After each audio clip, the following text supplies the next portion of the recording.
Glas podzemlja je društvo in glasbena iniciativa, ki sta jo ustanovila Nejc Birsa in Andrej Korelič z namenom zagotoviti varne prostore tako za začetniške kot uveljavljene glasbene skupine ter zagnati koncertno sceno. Doli zdaj vadi recimo 6-7 bendov, okoli 25-30 muzičarov. Zadeva pa je temelji nekako na glasbenem bratstvu, kako bi temu rekel. No. Res se imamo za neko tako družino, s tem, da se ne zapiramo za javnost. Res pa včasih zgleda, kot da so ti naši koncerti malo privatne sorte, ampak zagotavljam, da noben nikoli ni zunaj ostal.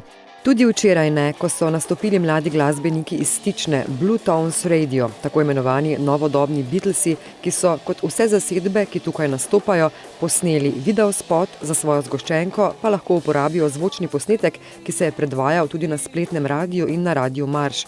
O živahnem dogajanju pa bodo, kot že poprej, pričale številne fotografije na stenah. Podzemeljci so še posebej ponosni na priljubljeni domači zasedbi Stari pes in Bob Rock. Vstop zelo uspešne slovenske zasedbe Koala Voice pa je tudi potekal prav skozi vrata podzemnega kluba. Zdaj smo v bistvu bi temu rekel sprejemnici v predplacu, da vas kar hitro pelje, mogoče dalje, pa pogledamo, kaj se dogaja tu. Recimo, en prvih in najpomembnejših placov tukaj so naši možgani, to je studio.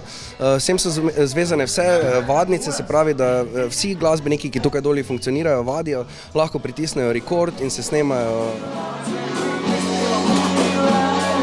Tukaj doli se dogajajo druženja glasbeniki za glasbenike, za producente, za tiste res ljubitelje glasbe.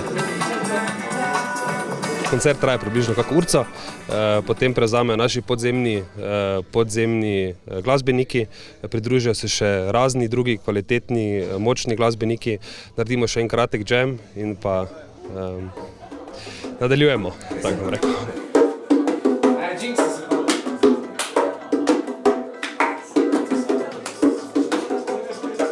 Prišel sem igrati bas kitaro in to pred leti. In je super, ker je toliko glasbenikov se tukaj obrne, zmeša. Ko marsikdo sploh ne ve, v bistvu se snema, se producira glasba, se marsikaj dela. Pa tudi družabni del je pomemben, ne? Se to je, ja, ker se pol družimo in kolaboriramo.